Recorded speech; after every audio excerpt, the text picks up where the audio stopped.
Salutations, bienvenue dans DCP, du ciné et des Potes. Votre émission bimensuelle de cinéma avec votre équipe composée de Julien, Jérémy, Fred, Salut. Bonjour. Owen et une nouvelle venue dans l'émission, Montaigne. Bonsoir, Enchanté Montaigne. enchantée, merci. Il faut remercier Fred qui t'a trouvé. Oui, je l'ai trouvé dans la rue. J'aime bien que tu t'es enchanté comme si tu venais de la rencontrer. Non, je l'ai trouvé là en venant au DCP. Je me suis dit, on a besoin de quelqu'un en plus. Mais pourquoi Montaigne? On verra ça quand on va parler de The Bride. Je pense ça peut être intéressant et on verra. Peut-être qu'en fait, non. Peut-être qu'elle a vraiment un avis de merde. Je sais pas. Je sais pas, peut-être laisse-lui la parole. Oui, je te laisse la parole, pardon. Dans la vie, qu'est-ce que je fais? Un petit peu de musique, un petit peu de peinture. En ce moment, je suis en toute liberté, donc j'ai le temps d'aller au cinéma. Ok. C'est bientôt les Oscars et pour l'occasion un épisode qui n'a rien à voir avec les Oscars puisque The Bride est le film principal de cet épisode et en même temps, en fait tout le monde en a rien à foutre de The Bride. Oui. Le film flop. Au programme également Jumpers, le dernier film du studio d'animation Pixar, Alter Ego avec Laurent Lafitte, Le Testament d'Anne Lee et Montaigne, tu es allé voir le film C'est un documentaire de Cruise de Bennett Miller. et j'avais oublié de filer un joker à quelqu'un l'épisode précédent et c'est donc Montaigne qui aura le joker pour la fin de l'émission et on a aussi des jeux mais on verra ça en deuxième partie. Je rappelle que vous pouvez nous suivre sur Insta et TikTok et que vous pouvez retrouver cette émission sur toutes les plateformes de streaming et sur YouTube. C'est un projet très excitant que nous propose Maggie Gyllenhaal, une nouvelle vision de la fiancée de Frankenstein en nous replongeant dans les années 30 avec un parfum de Bonnie and Clyde. Et qu'est-ce que ça vaut? Est-ce que j'étais la même avant l'accident? Ce n'était pas un accident. Chacun de nos gestes était délibéré. Rongé par la solitude, Frankenstein se rend à Chicago dans les années 30 et demande au docteur Euphronius, scientifique visionnaire, de lui créer une compagne. Ensemble, ils ressuscitent une jeune femme assassinée et la fiancée prend vie. Mais la suite des événements dépasse tout ce qu'ils auraient pu imaginer. Meurtre, possession et un couple hors la loi qui se retrouve au centre d'un mouvement social radical et débridé et d'une histoire d'amour passionnelle et tumultueuse. Du coup, moi, c'est un projet de base que je trouvais un peu rigolo, mais un peu je m'en fous. Même si la DA, en vrai, est super cool. C'est-à-dire la DA. Les costumes, la photo, de manière générale, moi, je trouvais que ça avait l'air assez innovant. J'en attendais beaucoup de ce film personnellement parce que je me suis dit waouh, ça peut être assez intéressant de voir un gros film comme ça.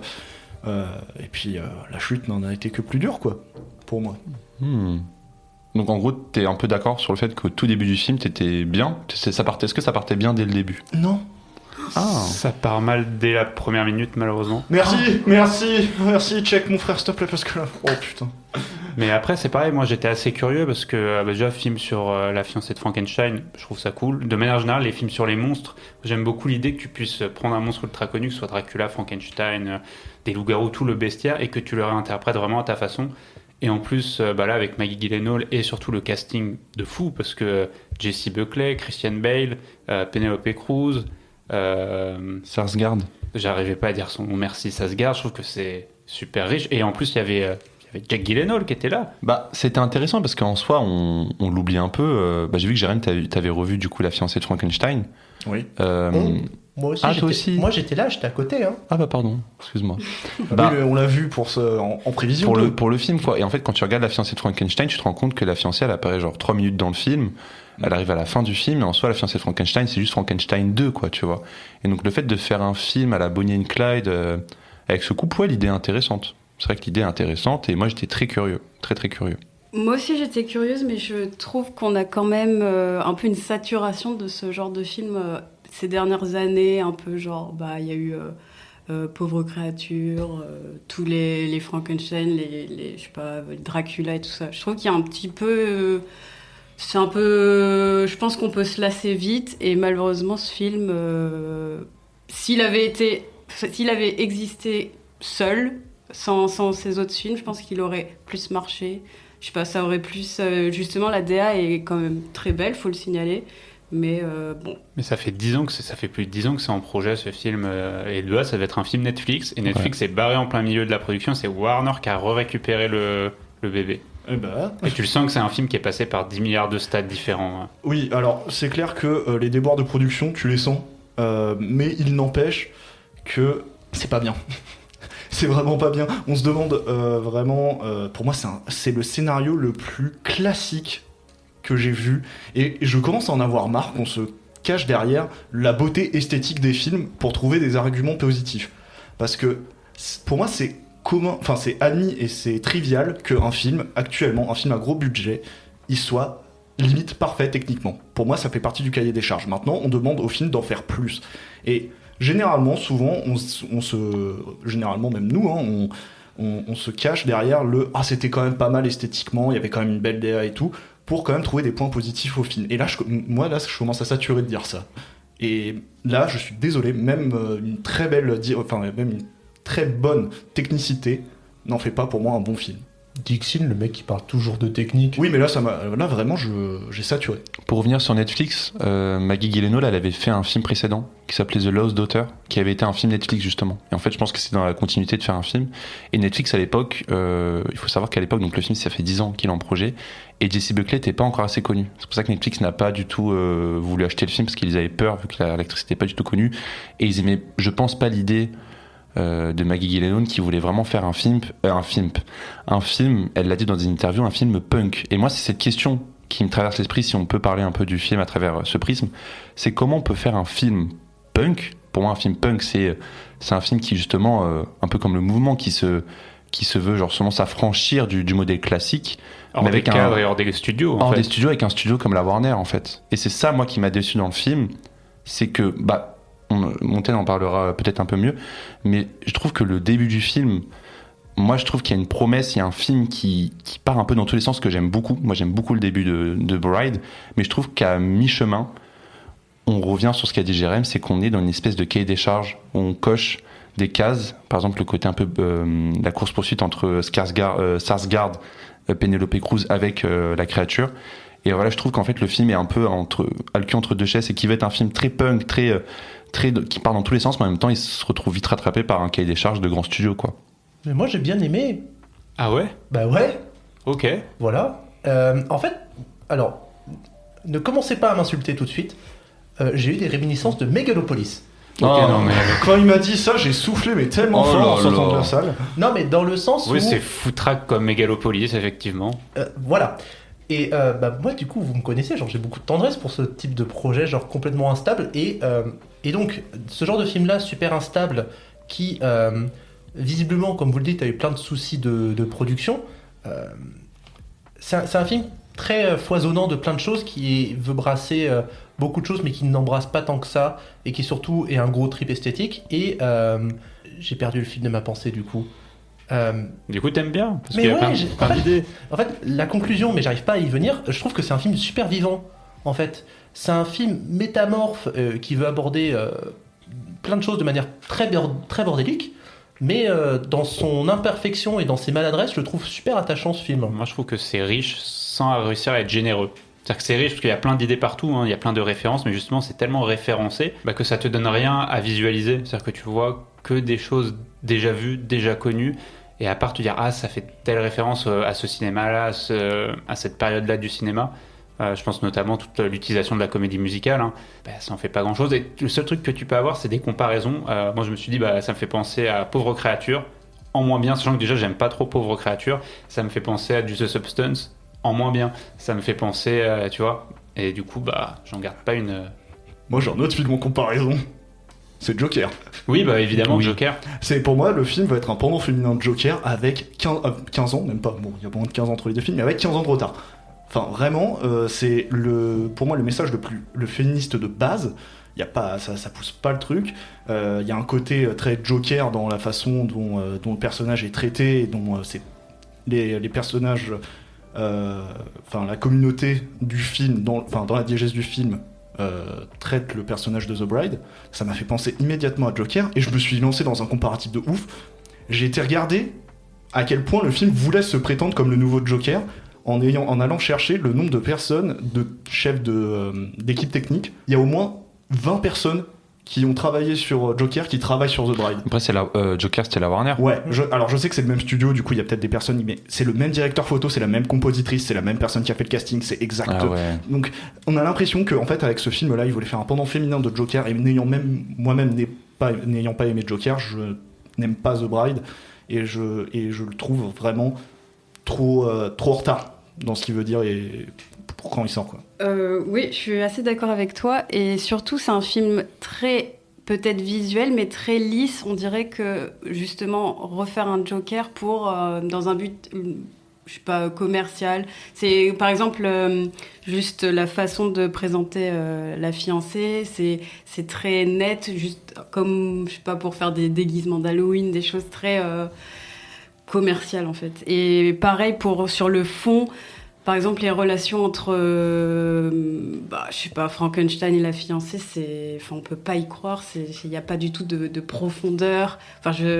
Pour moi, j'étais un peu, même je rebondis sur le côté punk. Un film qui, soi-disant, a une volonté un peu féministe, ça marche pas du tout. Je vois pas, c'est trop lisse. Tout est lisse. C'est vraiment le truc de base avec, on te met 3 persos féminins, le docteur, la détective, du coup la fiancée. Mais en fait, on pousse jamais plus loin le sujet que ce que tu peux attendre d'une vision commerciale, finalement. Voilà. Et ici, pour conclure, je dirais que le Joker, c'est la société. C'était très la société. The Bride, c'est très le féminisme. Voilà. Le patriarcat. Ouais, ou le patriarcat. T'aimes pas, toi, Joker Ah oui, c'est pour ça que je faisais cette comparaison. Et je trouve The Bride plus nul. Mais moi, je les trouve attachants, les deux. Mais de quoi ? En fait, ça marche pas.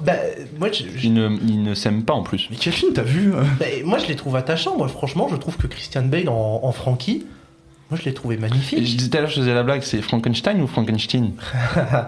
Fais attention, toi. Ok. Non, mais d'abord, parce que j'adore le maquillage. Genre, je trouve les maquillages du film super cool.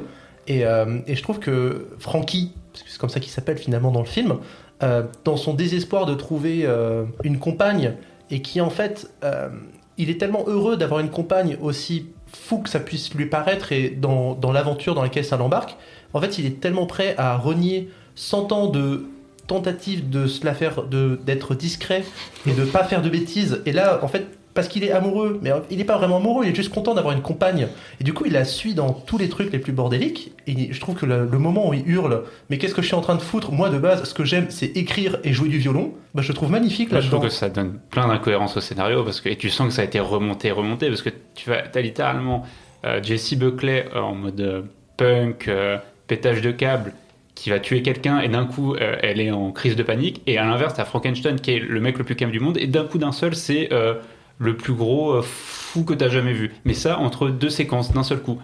Et ça fait que se répéter. Et là, tu sens que le film, il a été charcuté. Et qu'il est un peu à l'image de Frankenstein. C'est des pièces montées les uns sur les autres. Ça en fait un film vivant, genre. Oui, je comprends l'idée. Il y a de la matière, moi, je trouve. Oui, mais justement, sur le problème de base, c'est pourquoi... Ok, c'est une adaptation d'un livre, mais pourquoi Frankenstein, déjà...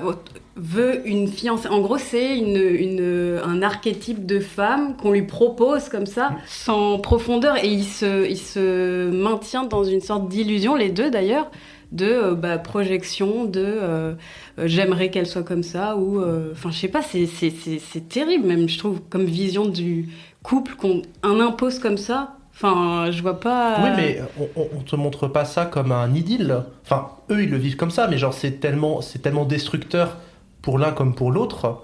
Mais par exemple, un autre truc que je trouve très superflu, par contre, c'est Penelope Cruz, par exemple, et son... Bill Skarsgård. Non, c'est pas... Non. C'est Peter. Peter, pardon. Mais Peter Sarsgaard. Mais surtout Penelope Cruz, dans son combat pour se faire entendre, je trouve ça pas très bien mené. Le duo de flics, en fait, est pas utile. Il est pas utile. C'est déjà une sous-intrigue à rallonger. De toute façon, c'est tellement peu utile que toute leur intrigue est révélée en un seul dialogue. Mais ça me sortait du film, pour le coup. Et je dis pas que j'adore, hein. Il y a des trucs que j'aime bien, notamment le duo des deux monstres. Moi, tu vois, la comparaison que je pourrais faire du duo de flics, c'est un peu le même problème qu'avait Silent Hill de Gans, pas le 2, le 1, avec toutes les séquences de Sean Bean, où tu te dis, mais en fait, ça sert à quoi, tu vois? Et je sens que vraiment, ouais, ce duo, en fait, je pense que Peter Sarsgaard, il est là parce que c'est juste le mec de Maggie Gyllenhaal, quoi. Et il est là dans tous ses films, donc voilà, quoi, mais de la même manière, Jake Gyllenhaal, son personnage sert à rien. Parce que, ok, ça donne une sorte de rêve au personnage de Frankie, mais leur rencontre, elle est tellement attendue. Genre là, tu sais très bien comment ils se rencontrent, la réaction de Jake Gyllenhaal, ça va être de l'indifférence, et c'est exactement ce que t'as. C'est pour ça que je disais que c'était convenu. Et C'est ça. qu'on a t'as l'impression de voir ce qui va se passer dans le film parce que t'as déjà vu ces retournements, je sais pas combien de fois en fait, t'as déjà vu ces situations-là, je ne sais combien de fois. C'est pour ça. Mais c'est quoi la réponse du coup à ce souci? Une scène de musical trop bien. Oui, Non. alors moi j'aime beaucoup cette séquence. Ah, Pour le merci. coup, moi j'aime bien. Ah Tu vois, non, là moi, je suis du moi, côté d'Owen. Sinners en moins bien. Sinners, non mais il utilise très bien sa musique pour te faire des superbes séquences. Je pense qu'à la séquence de danse irlandaise avec les vampires dehors, bah voilà, The Bride. Je suis d'accord avec Jérémy, en retard. Alors, d'une part en retard, mais d'autre part, non, cette scène-là, j'ai voulu me barrer Ah de non. la salle tellement je la trouvais horrible. Moi pour le coup, tout à l'heure je vous disais que j'aimais bien le film. Je pense après la séquence donc musical, c'est là où j'ai un peu décroché. Jusqu'à la séquence du musical, j'aimais beaucoup pour le coup. Genre, j'ai voulu me barrer quelques fois de la salle, mais la séquence du musical, j'ai failli engager le mouvement parce que vraiment, j'avais l'impression qu'ils avaient fait juste ça pour lancer une trend TikTok aussi. Là, franchement, ça m'énerve. Après, un truc dont là on peut aborder, c'est Jessie Buckley. Pour le coup, je trouve qu'elle est bien dans son rôle. Après, est-ce qu'on peut en avoir peut-être marre de son jeu trop théâtralisé? Moi, Après, ça me plaît. C'est toujours la même histoire de direction d'acteur. Hein. Parce que Non, là, mais- si on peut comparer Jessie Buckley avec Hamnet et Jessie Buckley là, je trouve que là c'est du surjeu, mais son personnage nécessite du surjeu permanent. Mais c'est vite agaçant. Non, mais tu vois, moi j'aime bien genre donc les idées qu'avait Maggie Gyllenhaal de base avant de tomber dans un film trop charcuté, c'est d'utiliser cette espèce de voilà, donc elle utilise la mise en abîme de Mary Shelley qui prend possession du coup du personnage. Mais ça en termes de rythme, et même en termes de diégèse, c'est-à-dire ton film s'adresse à qui en termes de, mais c'est trop métatextuel en fait. L'idée est intéressante quand même. Non mais c'est intéressant, mais ton film s'adresse à qui? Parce que c'est-à-dire que ça incarne le personnage de Mary Shelley qui elle-même imagine prendre possession d'une personne pour écrire sur eux, mais dans une propre diégèse qui s'appartient, genre tu comprends plus où le film veut en venir. Hmm. Je trouve que c'est compliqué à suivre après en termes de rythme, mais c'est là le problème, je trouve que c'est trop riche. C'est pas l'idée est pas mauvaise en soi, mais il y a tellement d'idées mises en même temps qu'à la fin tu te dis waouh, où tu vas en venir, parce qu'après ça part, tu parles du fait que c'est un film pop, mais après ça part dans une cavale road trip à la Bonnie and Clyde. C'est ça qui se perd. Ça se perd entre les deux en fait. Mais moi je voulais parler ou le côté un peu Jessie Buckley qui, enfin comment ça s'appelle déjà la fiancée, enfin on l'appelle The Bride, mais c'est quoi son prénom? Aïda. Aïda. qui par moment en fait se crache plein de mots, qui donne une espèce de poésie un peu à la dadaïste, surréaliste. Il y a un truc quand même assez cool. Tu vois, il y a plein de concepts trop bien que moi j'apprécie. Mais pour moi, c'est là où réside le problème du film. C'est qu'en fait, en même temps, il va être super grand public, mais d'un autre côté, il est trop référentiel et trop niche dans ses références pour parler au plus grand nombre.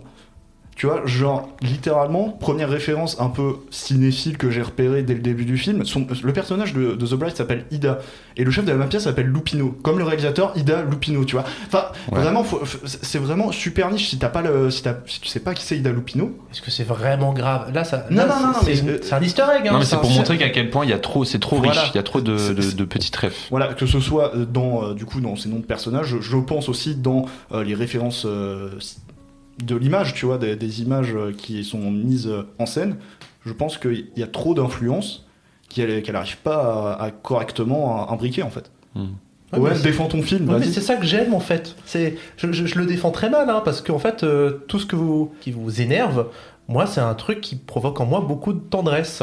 Je dis pas que, franchement, mon moment était pas non plus oufissime. Hein, genre, il y a des moments dans le film, je me suis un peu ennuyé, j'étais un petit peu embarrassé. Le film, il est épuisant aussi. Il est très fatigant dans ses effets. À un moment donné, moi, Jessie Buckley qui hurle des mots comme ça, Moi j'aimais sortis bien nulle là part. pour le coup. À un moment, ça m'a fatigué. Mais en même temps, encore une fois, genre, c'est à l'image de ces créatures qui sont bordéliques. Et j'aime bien le bordel, moi. Mais moi tu vois, Regardez ma chambre. Maggie Gyllenhaal elle a expliqué qu'elle s'était beaucoup inspirée de Sailor et Lula de Lynch. Et moi je me suis dit mais non, pas du tout. Et en fait, ce qui est dommage avec ce film, voilà, moi je pense que The Bride aurait pu être quelque chose de très intéressant si on était sorti des carcans des gros studios, voilà, tout simplement. Et je trouve que l'exemple de Lynch est parfait, c'est que Lynch, lui, il a tout fait pour peu à peu dans sa carrière devenir un peu indépendant des studios et créer son propre studio. Et là où Sailor et Lula, à l'époque, il avait une énorme liberté sur ce film, il a réussi à aller jusqu'au bout de sa vision. Je pense que Maggie Gyllenhaal est juste emprisonnée dans ces gros studios, et je pense que The Bride ne devait pas ressembler à ça. Moi, je suis persuadé que ça devait pas ressembler à ça, en tout cas. De toute façon, apparemment, ça a été remonté, il y a eu plein de projections de tests, etc. Donc le film est un objet mutant. Un objet mutant qui a fini en grand film, grand public, mal digéré, mal cuté, C'est dommage. En créature qui fait peur à tout le monde. Comme Frankenstein. C'est beau. Frankenstein. Frankenstein. Mais Tu fais très attention, Frédéric. non, mais voilà, en tout cas, j'avais noté le truc, voilà, de l'esthétique punk. Qu'est-ce qu'est une esthétique punk? Et pour moi, l'esthétique punk cinématographique, c'est Lynch. Voilà ma réponse. Merci pour ta disserte, Fred. C'est tout. Non, mais c'est vrai. Lynch, en vrai, c'est le parfait exemple du mec qui a su montrer sa vision et devenir indépendant de tout. Vraiment, de faire les films qu'il voulait, quoi. Et je pense que The Bride aurait dû avoir ce parcours-là. Peut-être que The Bride est le Dune de Maggie Gyllenhaal vis-à-vis du Dune de voilà. Lynch. Voilà, Et exactement. qu'après, voilà. Parfait, j'espère. Vous avez des trucs à rajouter sur le film, les amis? Moi, je rajouterais un bon gros chèque au film, car pour un budget de 80 millions de dollars, on se rend pas compte quand même ce que c'est 80 millions de dollars. Il est environ, au moment où on enregistre, à 14,6 millions de recettes mondiales, dont 8,3 aux États-Unis. Et pour la première semaine en France, qui était celle du 4 au 10 mars, il a fait 50 204 entrées. J'ai regardé, ça fait une moyenne de 5 spectateurs par séance. Ouais, c'est dur. C'est dur. On était combien dans la salle? On était 7 facile. Ouais, hein. Voilà. Ouais, c'est dur. Mais on était sur la deuxième semaine d'exploitation quand on l'a vu. Ouais. Donc c'est différent. Donc c'était le 4e des nouvelles sorties de la semaine, derrière Jumpers, La Maison des Femmes et Alter Ego. Vous avez vu comment il jubile? Ouais, je vois que le film est beaucoup comparé à Cats. Ah! Non, Voilà, 4 c'était encore plus horrible, arrête. Voilà, c'est un peu son meilleur ami. Donc là, en fait, on vient de parler de The Bride qui a floppé, et maintenant on va parler d'un film. Je m'attendais à ce qu'il floppe, et en vrai, j'étais en mode venez les gens, on va voir le dernier Pixar. Et finalement, les gens vont voir le dernier Pixar. Pourtant, moi j'avais l'impression que les projets originaux de Pixar étaient mis de côté. Et là, il y a Toy Story 5 qui arrive, donc tout le monde est en mode Toy Story 5, et Jumpers, tout le monde s'en fiche un peu. Mais finalement, le film trouve son public, les gens aiment, et du coup, les gens y vont. C'est Avatar avec des castors. Mais en fait, le film lui-même fait la blague dans le film. Genre dans le film, à un moment, t'as quelqu'un qui dit « Ah oui, comme dans Avatar ». J'ai l'impression, après, niveau esthétique, on a atteint un peu un plafond de verre au niveau de la technique. C'est-à-dire que Pixar, en fait, avec Jérémy, on a regardé Monster Academy, qui était sorti il y a déjà 12 ans. Et en fait, le film, il est pas plus beau. Jumpers est pas plus beau que Monster Academy. En fait, je me rends compte que, voilà... Avant, Pixar, c'était souvent des films qui étaient à la pointe de la technologie. En fait, aujourd'hui, je me rends compte que les films en images de synthèse, on a fait un peu le tour, et je me rends compte du coup que Jumpers est beau, mais on s'en fiche un peu. Donc après, qu'est-ce qui reste à Jumpers? Il reste l'idéologie. L'idéologie du film, en fait, tu suis Mabel qui veut absolument sauver un espace naturel qui était très vivant, de la nature, de castors, d'animaux, qui en fait qui ont quitté le lieu parce qu'on est en train de construire une rocade, et donc en fait elle se bat contre le maire pour ne pas construire cette rocade, et elle trouve un animatronique de castor dans lequel elle peut mettre son esprit pour aller convaincre tous les animaux de revenir sur cet espace où en fait elle a une attache personnelle parce que c'était un endroit très, très important pour elle et sa grand-mère. Mais du coup, l'idéologie du film, elle est un peu bancale parce que le combat de Mabel, il porte plus sur préserver un lieu qui lui tient à cœur que vraiment protéger la nature. Et d'ailleurs, c'est un enjeu du film, en fait, c'est qu'à un moment, les animaux sont là en mode « Oui, mais en fait, tu t'en fous de nous. Ce qui t'intéresse, c'est juste ta nostalgie. » La nature, elle est presque utilisée à des fins personnelles. Et finalement, c'est pas tant un très beau portrait qu'on te fait de la nature et des animaux dans le film. Ce qui est intéressant, en soi, c'est un double tranchant. On te montre que, il y a des animaux. Ils peuvent être aussi terribles que les humains, en fait. Toutefois, le film, il a un super élément. C'est George. C'est qui, George? George, c'est le sidekick rigolo. C'est le castor avec la couronne. Il est trop cool. Il est doublé par Artus. Et il est vachement drôle. Il est vachement attachant. C'est vraiment le meilleur élément du film. Et ça fait, je pense, longtemps que j'avais pas autant aimé un sidekick dans des films Pixar ou même dans les films... tu vois, genre en comparaison du sidekick rigolo de Atoman. Je pensais à la même.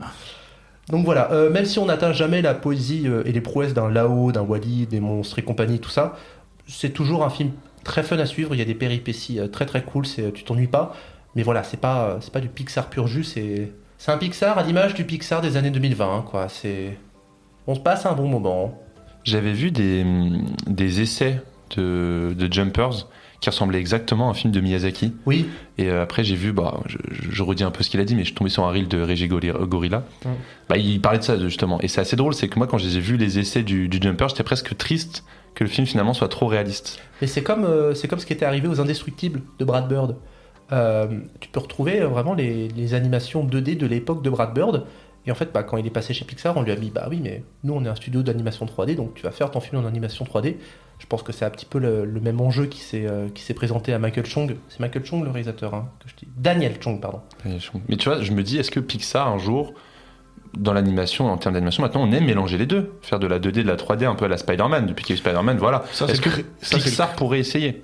Ça, c'est le créneau de Sony Pictures Animation, je crois, plutôt. Ok, donc Pixar ne pourra jamais... Est-ce que dans Jumper, il y a des petits moments, ou des petites séquences, ou des trucs? Non, c'était la marque de fabrique de Pixar à l'époque. Disney faisait de l'animation 2D et Pixar faisait de la 3D. Maintenant, vu que Disney s'est accaparé cette animation, que DreamWorks aussi, que tout le monde en fait. Pixar, de base, c'était vraiment les premiers à faire de la 3D. Et donc, en fait, je pense qu'ils perdraient leur identité. Ok. Mais y a pas un film qui va sortir, genre un truc avec un chat et ça a l'air d'être de la 2,5D ou un truc dans le genre? Oh, je sais Enfin, pas. un mix entre 2D et 3D un peu. Ça fait 5 ans qu'ils en parlent, mais sans présenter quoi que ce soit. Genre, à mon avis, ce sera un projet abandonné chez Pixar, hein. Donc voilà, Jumpers, en vrai, allez le voir, c'est cool. J'ai vraiment envie de le voir. J'irai le voir. Vas-y. J'irai. Et maintenant, je laisse la parole à Montaigne, qui est allé voir The Cruise. Oui. Vas-y. Donc oui, j'aimerais bien vous parler de ce documentaire. Donc c'est une ressortie. Il est donc un documentaire réalisé par Bennett Miller qui était sorti en 98.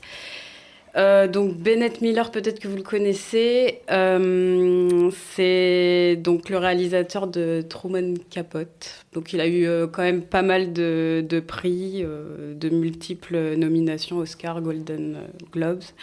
The Cruise, c'est son premier film documentaire. Pour vous dire en 2 mots, en gros, on suit pendant 1h15 un gars qui s'appelle Timothée Levitch, dit le Speed. Donc c'est un guide touristique et on le suit à travers New York dans son bus à étage. En fait, ce qui fait la particularité de ce documentaire, c'est que le guide touristique est très très charismatique et c'est tout du long une profusion de descriptions, de mots avec un vocabulaire très très choisi. Ça s'appelle The Cruise parce qu'il propose beaucoup plus qu'une simple visite de la ville. Il propose vraiment une sorte d'expérimentation un peu même métaphysique. En fait, sa volonté réelle, c'est de changer les visiteurs au cours de sa visite. Il propose genre des expériences comme des voyages un peu existentiels. Et même lui dit, je cite, on ne peut pas s'attendre à ce que les gens se transforment en un après-midi. Toutefois, c'est ce que j'attends. Donc c'est un peu un gars avec une sorte d'aura même un peu magique. En tout cas, je pense que c'est vraiment un poète.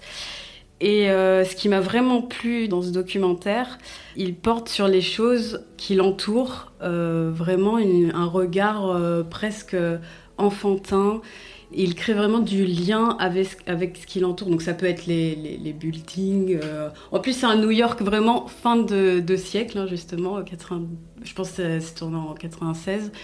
Fin de siècle. C'est en noir et blanc, donc ça fait il y a un côté très brut, un peu... Il y a une pression dans le documentaire parce qu'il est déjà filmé. Le gars est filmé vraiment avec une petite caméra. On le suit vraiment de très près souvent. Voilà, donc ambiance un peu fin de siècle. Il utilise beaucoup des mots comme civilisation. C'est un gars assez cynique. Par exemple, pour vous illustrer ce côté un peu tragicomédie dans ce qu'il peut dire, il dit si l'architecture est l'histoire de toute émotion phallique, l'Empire State Building en est un véritable catharsis. Donc en gros, tout son vocabulaire, c'est pour réenchanter un peu ce qui l'entoure. Donc, il part d'une base assez cynique et en gros, la civilisation est dans son déclin, mais elle a fait de belles choses il y a quelques années et tout. Mais justement, il se nourrit de tout ça pour en faire une sorte de poésie un peu du quotidien. Et réellement, ce qui m'a touchée, c'est un peu cette joie de chaque instant. Par exemple, il y a un moment où on le voit parler à des plantes. Il y a genre juste des plantes avec quand même des belles feuilles et tout ça.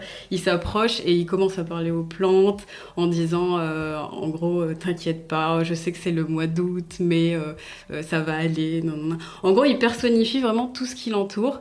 Et ça devient une sorte de relation un peu même extatique ou même charnel avec tout ce qui l'environne. Donc vraiment, je pense un des meilleurs documentaires que j'ai vu, enfin pas le meilleur, mais quand même un des meilleurs. Mais il faut le dire que ça t'a marqué parce que toi aussi, t'as exercé cette profession. Oui, bon, à la base, je suis guide. Ouais, voilà. Mais, et justement, j'ai retrouvé ce qui fait un peu l'essence de ce métier, c'est d'essayer d'apporter un nouveau regard et une sorte de... C'est pas changer les gens, mais une métamorphose un peu... surtout dans notre... Un peu, bon, ça fait un peu rabat-joie, mais notre époque actuelle où on est quand même vraiment déconnecté avec ce qui nous entoure.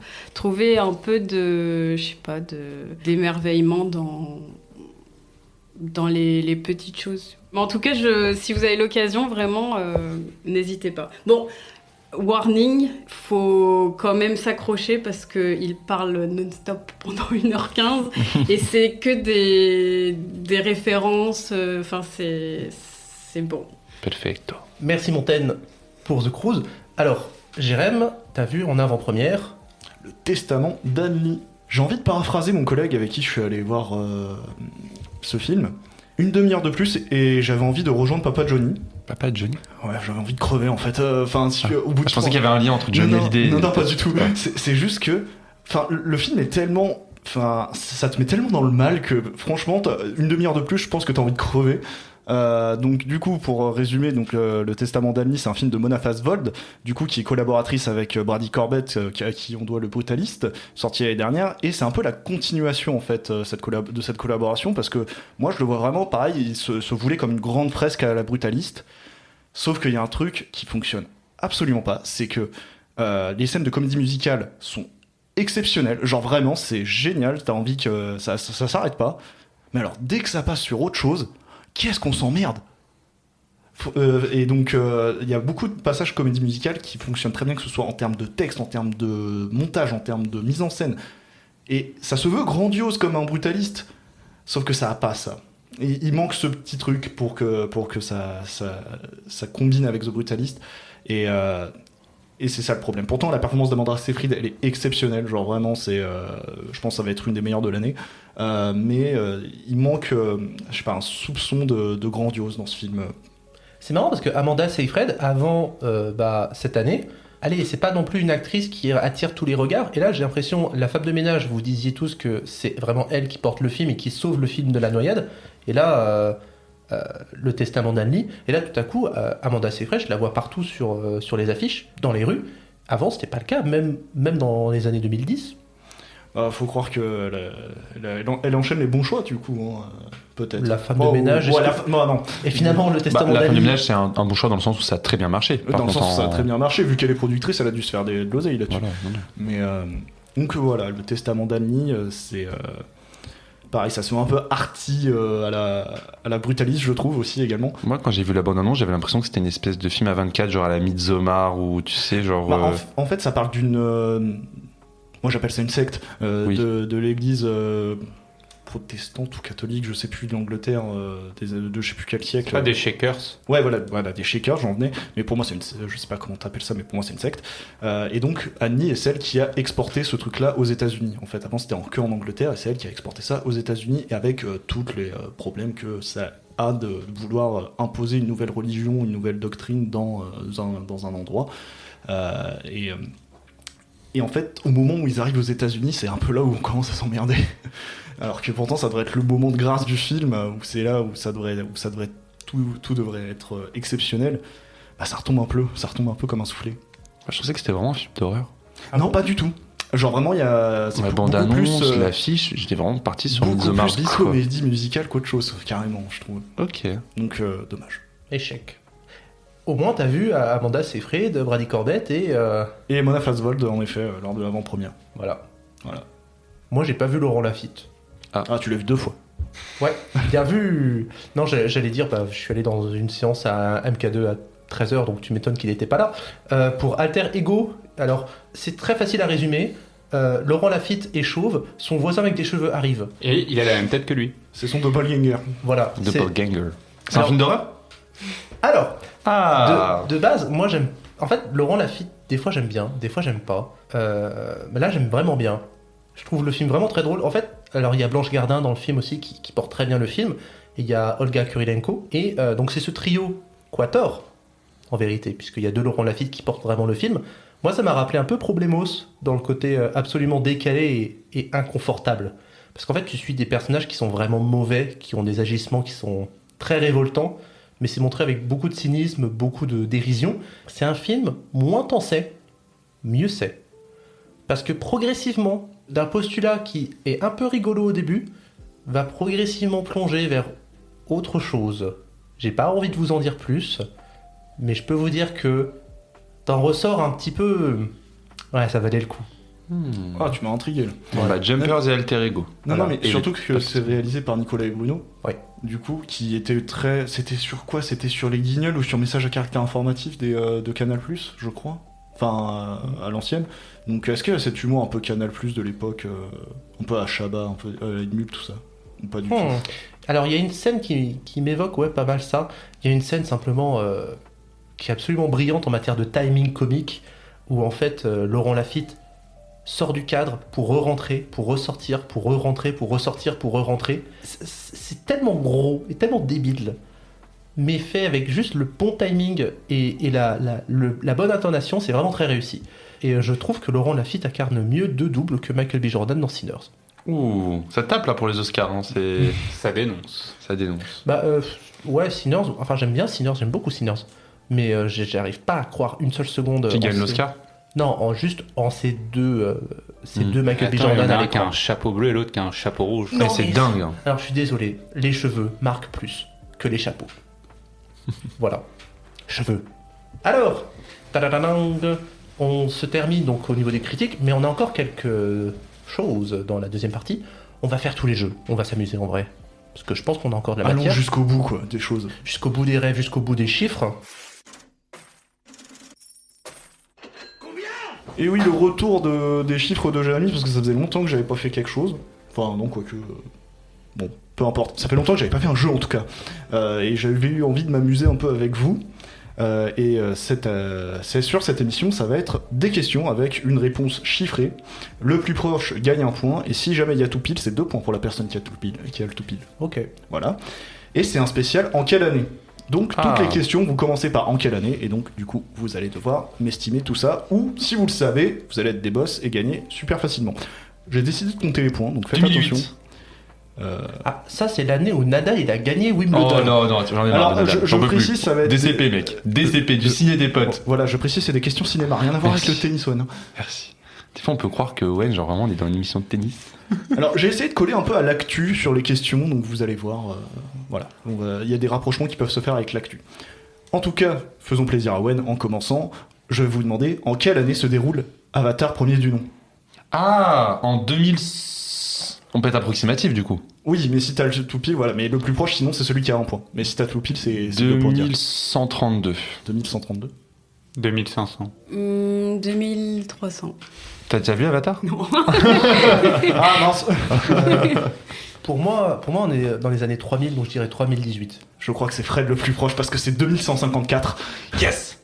Pardon. Voilà, J'aime je beaucoup pensais que tu le savais, Owen, la date exacte. Donc, Est-ce que ça Owen, vaut le coup de voir Avatar? Montaigne, fonce. donc premier point pour Fred. Merci. Passons sur un truc totalement différent. En quelle année est né le réalisateur suédois Ingmar Bergman? Oula. Ingmar Bergman. Ingmar Bergman. Voilà. Bergman. 24. En plus, je suis en train de regarder du Bergman en ce moment, Ouais. et j'ai lu cette page Wikipédia il y a 2 jours. Donc, tu as dit Persona- Montaigne, excuse-moi. Tu t'avais tenté une année, non? Persona, T'as dit c'est 24. sorti. Oui. Persona, c'est C'est- sorti en 63, 64. Persona, non? 1911. Ok. Non. 1909. Ok. 1918. Tout pile de Fred. C'est exceptionnel ce qu'il nous fait. 1918. Ah, je suis cinéphile, les gars. Fred Fred va-t-il passe. enfin gagner? Bergman, j'ai vu Mais- tous ses films. Fred passe à 3 points. Je sais qu'il est mort en 2007. Ça, je te le demande pas, ça. Non. Malheureusement. Fred en tête des blocs. En quelle année est sorti 2046 de Wong Kar-wai? 2000. 2000. Non. 2004. 2004, 2003. 2003. 2002. Tout pile de Julien, 2004. Parce en effet. parce qu'en 2002, c'était In the Mood for Love. Ah, C'est si récent que ça. et ouais. Oh. On va revenir sur un peu de l'actualité. En quelle année s'est déroulée la première cérémonie des Oscars? 1900 après. 1929. Ok. Ah putain, ok. J'allais dire après la Seconde Guerre. Là, on fait la 98e, donc 1928. Ok. Bah ouais, 1928. Ok. 27. Tout pile de Julien, c'est 1929 en effet, parce Oui. qu'il y a eu 2 éditions oui. la première année. Voilà, c'est pour ça que c'était pas le bon calcul à faire. Julien passe devant avec 4 points, avec 2 tout pile, magnifique.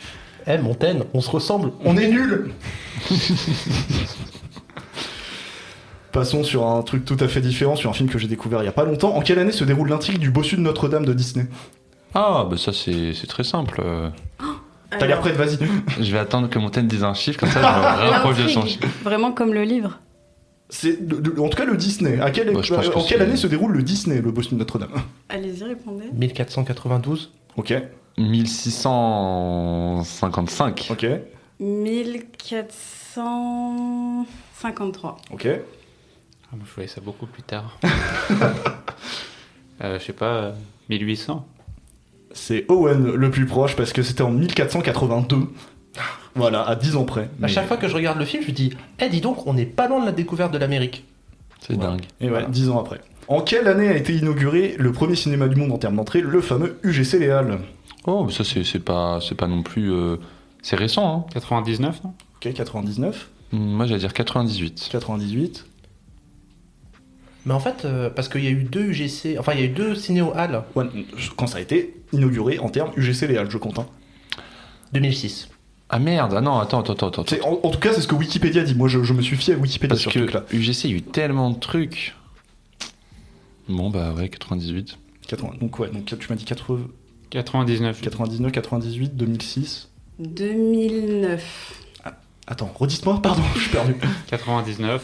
98. Ok, c'est Fred le plus proche, parce que c'est 95. Oh, Mais il y avait pas les L. Si. Je sais pas, en tout cas sur Wikipédia, il y a marqué inauguration 95. Vous verrez avec ceux qui ont fait la fiche Bah, Wikipédia. après, il y a eu plein de noms. Il y a eu les salles du grand. Je sais plus quoi, là. Il y avait un nom, là. Oui, Dans les sous-sols, il y avait je- des sortes de mais- vieilles salles où il passait que des films bis. Et ils ont supprimé tout ça. Enfin, il y a eu plein de trucs, ouais. Donc. Voilà, vous vous plaindrez auprès des mecs qui ont fait la fiche Wikipédia du GCDH, si jamais. Hein. Continuons. En quelle année est sorti le premier film utilisant le cinémascope? Ah, bah ça, c'est les années. J'aurais dit les années 30. 52. 52. Non. Et pas un peu avant 50... Pour moi, les années 50, c'est là où ça a été popularisé. Allez, je dirais un peu 10 ans avant, genre 1941. Ok, 58. ok. 46. Owen est le plus proche sans avoir le tout pile parce que c'est 53. Ah. C'est Comment épouser un millionnaire. Ça, je pensais qu'ils avaient, tu vois, peut-être un peu avant fait au moins un film en scope, Alors- mais genre. Il y a eu des expérimentations, mais pas un film à proprement parler. Ok. Voilà, c'est ça le problème. Passons sur, encore une fois, toute autre chose. Passons de Comment épouser un millionnaire à en quelle année se déroule l'intrigue du premier film Star Trek, donc le tout premier film sorti par rapport à la Oh. série. Ouais, je sais même pas si c'est avant Star Wars, Star Trek. Non, mais en quelle année se déroule l'intrigue? Donc, du coup, dans la diégèse, ils sont en quelle d'accord. année? Ah, je savais même pas Euh, si c'était dans notre diégèse. 3515. 3515, allez, c'est parti. Moi, je vais être dans 3880. 3880, 3000. 3000. 2500.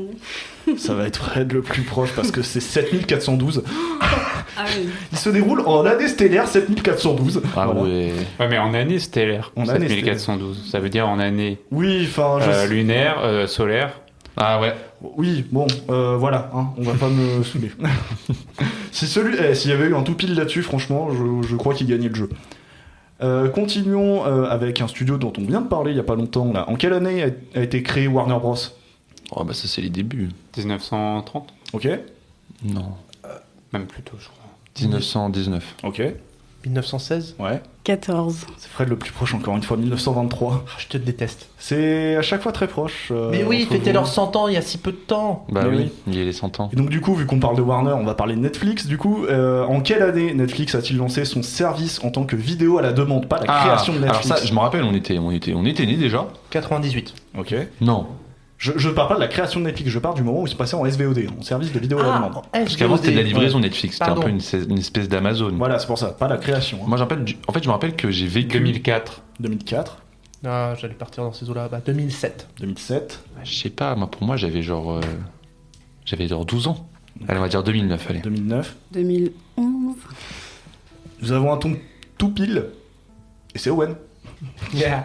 C'est quand du coup 2007. Ah. Voilà, et après ça s'est exporté, mais en tout cas aux États-Unis ils ont commencé à faire ça en 2007. Il nous reste 2 petites questions. Parlons d'un film qui nous intéresse, qui va sortir dans pas longtemps, mais on va s'intéresser aux matériaux de base. En quelle année se déroule le court-métrage Backrooms de Ken Pixels? Se déroule. Ouais. Il a fait Le court-métrage de base Ouais. de Ken Pixels, il se déroule en quelle année? 96. Ok. en 1996. Donc 96. T'es fan de. Toi, je vais te suivre, allez, 99, allez. Ok. J'ai dit quoi moi 96. T'as rien dit. Non, 96. c'est lui qui a dit 96. Ah bah 95 alors. Tu connais les backrooms? Parce que là, elle est perdue la Très pauvre. français. Venez, on lui explique un peu le concept.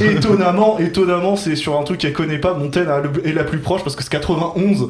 Mais t'as dit un chiffre? Elle a dit 93. 93. Voilà. Ah. Donc, 91, c'est une bonne année. donc le film se déroule le court-métrage se déroule en 1991. Voilà, tu peux le voir sur le clap au tout début du court-métrage. Voilà, j'ai été chercher jusque-là. Ah oui. Et enfin, terminons par un truc qui normalement est hyper simple. En quelle année est sorti le premier épisode de DCP? 2023. 2023. 2023. 2023, ouais. Oui, c'était un peu une question pour l'honneur, mais alors Fred, franchement, Non, 2024, j'ai dit premier épisode de DCP. J'ai dit 2023. Ouais. Donc, au niveau des scores, Montaigne a 1 point quand même. Ensuite, sont à égalité Julien et Owen avec 4 points chacun. Et donc, le grand gagnant, c'est donc Fred avec 6 points. Bien joué, Fred. Encore une fois, qui gagne sur un jeu avec des chiffres, hein, magnifique. Ouais, c'est peut-être mon. C'est peut-être ton truc C'est mon finalement. intelligence à Voilà. moi, c'est les chiffres. Eh ben, on va voir si tu vas gagner avec Max Richter. Ah. Bon, on avait parlé d'un film qui se concluait sur On the Nature of Daylight. D'ailleurs, on savait pas d'où venait ce morceau-là. En fait, il vient d'un album de 2004, car Max Richter a composé ce titre en réponse à la guerre en Irak et voilà, à l'état de tristesse que ça lui provoquait. Toutefois, On the Nature of Daylight a été utilisé pas mal de fois dans des films et des séries, et je vais donc vous faire des petites descriptions de films, et il faut me dire si oui ou non. Il y a In the Nature of Daylight. Ah, donc on doit déjà deviner le film et ensuite savoir s'il y a du Max Richter dedans. Enfin, si de Nature of Voilà. Daylight. Mais Ok. évitons de dire le titre du film du coup. Ok. Si je te dis oui ou non, On the Nature of Daylight apparaît dans une adaptation de Romain Gary, Non. Je dis un non. Oui. Moi, je vais dire oui. eh bien oui, Ah ouais, dans quel film? L'Aube des promesses. Oui. L'Aube des promesses ou l'Aube de la promesse L'aube des promesses. Avec Pierre Ninet. Ah bon? Oula. Ah, C'est pas c'est la promesse de l'aube. La promesse de l'aube, oui. Ah ouais, plutôt. Mais c'est Comme le livre. C'est avec Bah, Pierre Mais Ninet. Julien, Ouais.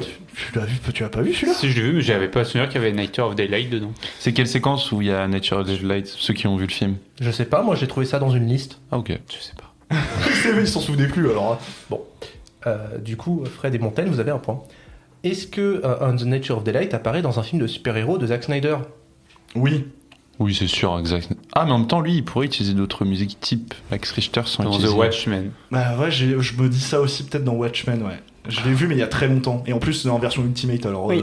Vous êtes tous les 4 à dire oui, vous êtes tous les 4 dans le faux. Moi, Ah ouais j'avais pas encore répondu. Hein. Si. Non, Si, t'as répondu. j'avais dit, ah, peut-être qu'il c'est un truc qui se rapproche de Max Richter.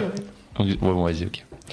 Il aurait été bien capable. Un film d'horreur un film d'horreur avec Jon Favreau. Putain, il est dans des films d'horreur lui? John Favreau est dans un film d'horreur. En fait c'est tellement camouleux que je vais dire oui. Tu considères Spider-Man comme un film d'horreur? Non. Noé Homme? Oui. Non, mais je vais dire oui moi. Moi, je vais dire non, je sais pas. Non, déjà, John Favreau, il est trop. Je sais Oui. pas. Non. Julien et Fred, vous avez dit non et vous aviez raison de dire non. Tu cherches des trucs trop chauds. Bah ouais. Il a joué quand même dans un film d'horreur, John Favreau? J'en sais rien moi. Mais voilà, c'est pour ça Je je me suis pense dit pas, c'est hein. tellement improbable que ça se trouve ça a pu arriver, tu vois. Non. Est-ce que On the Nature of Daylight apparaît dans la biographie détournée d'un dramaturge? Oui. Oui. Oui. Oui. Oui. Bah oui, et dans quel Hamlet, film? Bah oui. Hamlet. Est-ce qu'il apparaît dans un film de SF avec Forest Whitaker? Oui. Un film de SF. J'ai foi en la confiance de Jérémy. Ah ouais, j'ai dit oui trop rapidement Un mais film, oui. ouais, bah oui, ok. Ah oui, c'est dans Premier Contact. T'as même pas Pardon, laissé- excuse-moi. Elle a dit oui. Bah, pour la peine. On l'entend pas mais elle a dit oui. Bon, pour la peine, vous avez tous le point. Ce qui fait que 3, pour Julien, 4 pour Fred et 2 pour Montaigne et Jérém. Est-ce que ce titre apparaît dans une comédie sentimentale de Paul Thomas Anderson ? Non. Paul Thomas Anderson, je le vois mettre vraiment des musiques punchy et pas des Non. musiques de violon comme Max Richter. Donc Je veux non. dire non. Non. Si je pense que tu dois penser à Punch Drunk Love ou à Licorice Pizza et j'ai pas souvenir qu'il y avait ça. Non. Donc non. Moi je dis oui. Oh, t'aurais pas dû. Hein. T'avais dit quoi, Je Jérém ? dis non. moi. T'as dit non, donc vous avez tous des points, les garçons, sauf Montaigne, qui n'est pas un garçon. Alors qu'à penser à l'Empire romain. Après que tu la casses celle-là. Private joke, pardon. Est-ce que On the Nature of Delight apparaît dans un film avec un loup et Willem Dafoe ? Un loup et Willem Dafoe, donc c'est Ah merde. Bah moi je dirais non. Moi j'allais dire, tu parles de The Northman. De Non. Moi je dirais non. Non. toute façon j'ai plein de points. Oui. Et Je bon. dirais oui aussi. Et bah Fred, tu vas avoir plus de points encore. Ah ouais. Ce film s'appelle Topo, il est sur Disney+. Ah oui, Topo, oui. Je vois très bien. Ok. Non, mais Euh, il vient pas de sortir ce truc-là. Non, de non. 3-4 ans. Ah ouais. Ouais. Un thriller qui se passe sur une île isolée. Ça pourrait marcher. Hein. Seul au monde. Et Send Help, vous avez juste oublié. Non, non, Oui. non, moi je dis non. Sur Seul au monde du Max Richter, tu te rappelles, il y a J'ai pas vu. qui a vu Seul au monde, qui se rappelle. Non, je l'ai pas vu non plus. Allez, je vais dire non. Non. Oui. Non. Quel film ? Bah, je pense à Seul au monde, non. Shutter Island. bâtard, mais oui. Bah oui, un thriller. Mais tu sais que, je vais pas dire, mais cette musique, elle est tellement utilisée dans tous les films que tu sais pas, quand tu l'entends, si c'est d'un mec qui a fait son edit avec cette musique ou si ça vient vraiment du film. C'est le jeu. Mais tu vois, Oui. t'as dit thriller île déserte, j'ai pensé plus à une personne solitaire sur une C'est- île. Ah, C'est non, pas mais c'est Shutter bizarre. Island. C'est toi qui nous as induit en erreur. J'ai pas Ouais. dit île déserte, j'ai dit île isolée. Oui, bon. Et en effet, l'asile psychiatrique qui est le cœur du film de Shutter Island est isolé Hmm. sur une île. C'est un thriller. Je n'ai pas menti. Je n'ai pas menti. Voilà. J'ai plus les scores exacts, mais je sais que Fred a 1 point d'avance sur Julien qui a 2 points d'avance sur les autres. Un film de mafieux avec Ray Liotta. Non, Non, Non. parce que non. c'est trop vieux. Oui, vous avez tous raison. Il n'y a pas de film. Une série qui suit un avocat dépressif. Oui. Une série. Oui. Une série. Un avocat dépressif, c'est quelle série avec un avocat dépressif? Moi, je dirais- Suits. C'est oui. Ouais, bah je dirais, il y a que ça pour moi, mais. C'est oui, les gars. Oui. Oui. Non. Oui. Non. Mais Fred, tu m'induis en erreur. Non, non, ça n'existe J'ai pas. trouvé une nouvelle technique. C'est me faire tomber dans mon truc, comme ça je sais que ceux qui. Vas-y, tu vois, Montaigne, elle a pas Je trop de tombe points. avec toi. Je tombe avec toi. Une série avec 2 hommes qui s'aiment. Oui. C'est large. Bah oui, non mais oui. 2 hommes qui s'aiment. Non mais là par contre, là je vous le dis, prenez-le, c'est oui. Hein. On en a parlé dans DCP. Et bon bah oui alors si jamais. Non. Oui, oui. Alors par contre, je trouve que c'est un peu en erreur parce que c'est pas Oui. toute la série. Oui. C'est un épisode en particulier. Mais quel épisode The Last of Us. Ah mais oui dans l'épisode oui. Entre t'as vu Bill. The Last Ah of mais t'as Us, pas moi. vu The Last of Us? Là, Il c'est- déteste. Julien, Fred te dit 3 dans les yeux, fais-le, prends-le. Ah ouais, mais je voulais le contredire. Ouais, bah t'aurais pas dû. Et le dernier, un film sur Will Ferrell incarnant un fonctionnaire du fisc. Non. Non. Je vais dire oui allez. Oui, moi aussi. Eh bien oui, c'est l'incroyable histoire de Harold Crick. Mais dans tous les cas, Fred, Le doublé. yes, doublé. Bravo. Merci. Comme Nadal en 2013. Non. Non. Pardon. Non. Et je Encore pense avec qu'un son jour, tennis, quoi. un jour, on va vraiment faire une émission vraiment spéciale tennis, que du tennis. Ouais. Genre, on regarde que des films de tennis, Ouais. on parle que de tennis, on Ouais. regarde un match de tennis en direct Ouais. pendant l'émission. Non c'était Challengers, c'est trop tard maintenant. Ah ok. Ah, zut. J'en fous, j'en ferai un joker. Mais en attendant, c'est celui de Montaigne.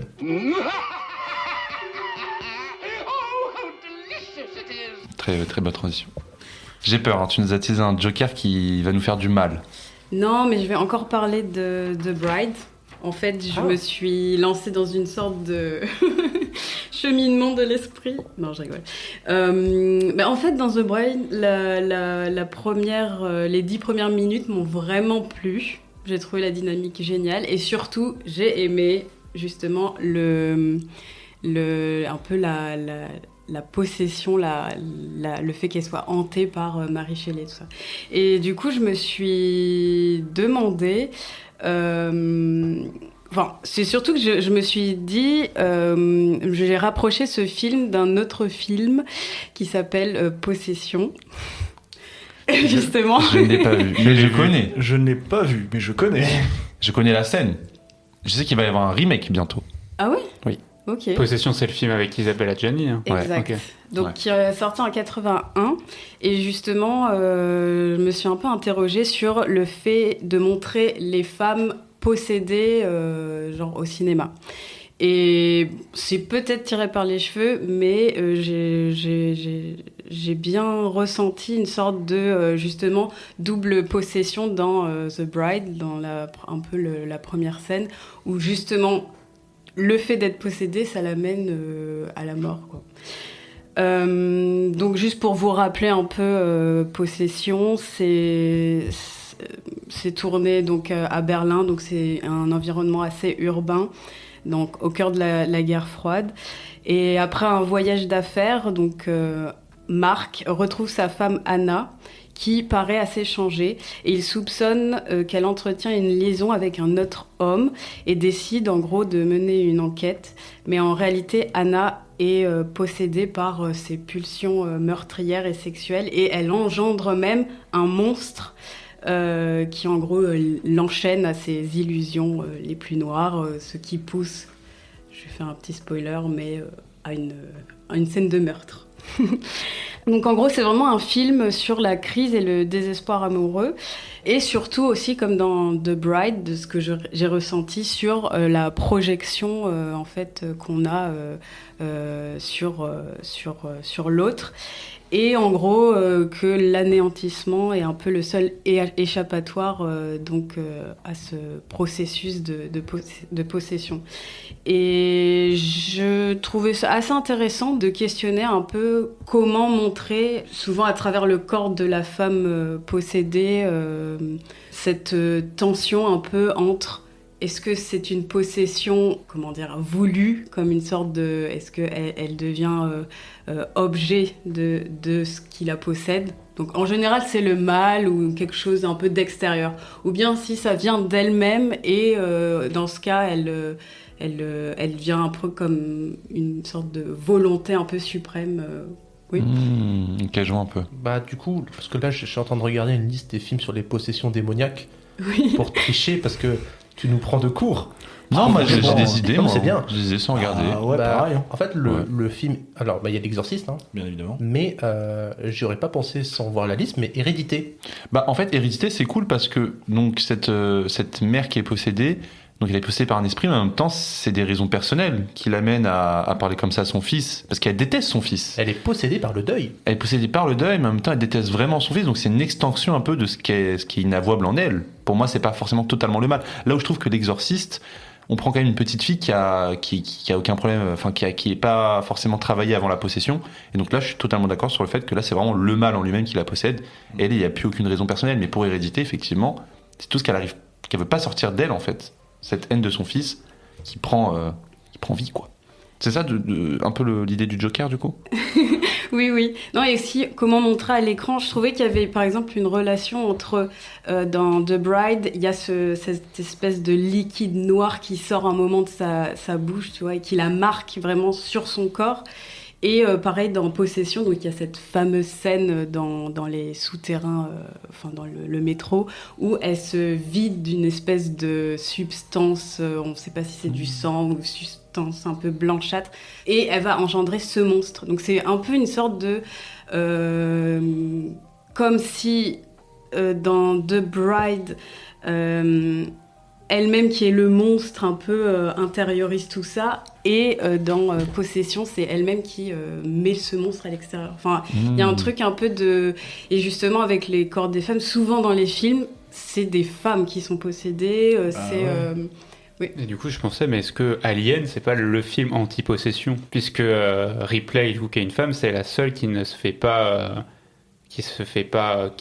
Pondre. Voilà, je cherche le mot, mais voilà, il n'y a pas d'alien qui sort d'elle. Pourtant, tous les autres membres du vaisseau, c'est ce qui se passe. C'est vraiment cette idée de rejection de soi du monstre, en fait. Mm. Et du coup, c'est vrai que c'est totalement le contrepartie habituel, Non, c'est Alien, vrai. pour le coup. Moi, quand tu me parles d'une substance qui sort du corps, c'est pas forcément une possession, parce que la personne est déjà en soi un extraterrestre. C'est Under the Skin, avec Scarlett Johansson.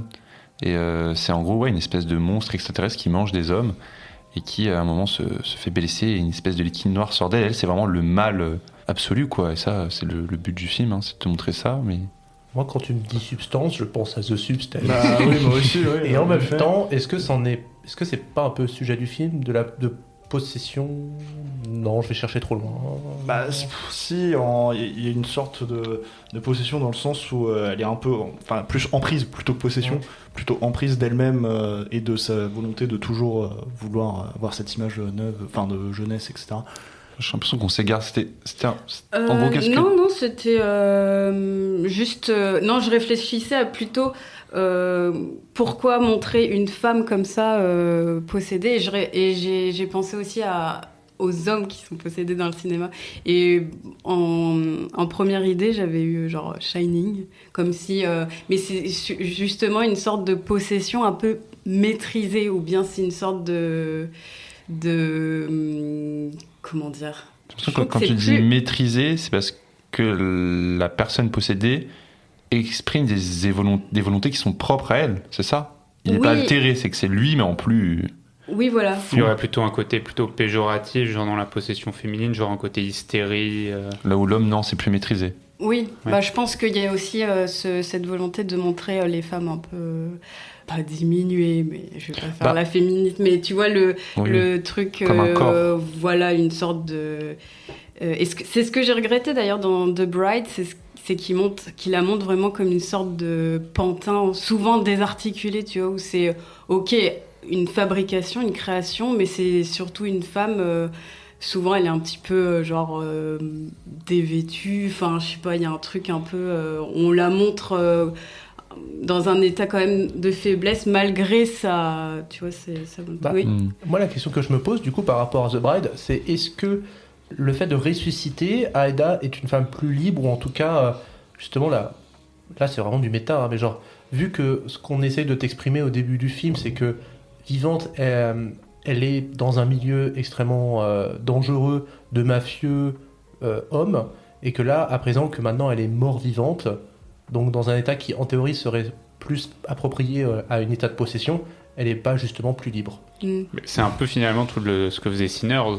C'est pas vraiment de la possession, c'est du vampirisme. Et On a beaucoup parlé de Sinners aujourd'hui. Hein. Oui, c'est vrai. Mais l'idée de Sinners, c'était quoi? C'est que tu prends une époque de l'Amérique avec les conflits raciaux, c'est de se dire que le vampirisme, ça unit tout le monde sous une même bannière, celle du vampire.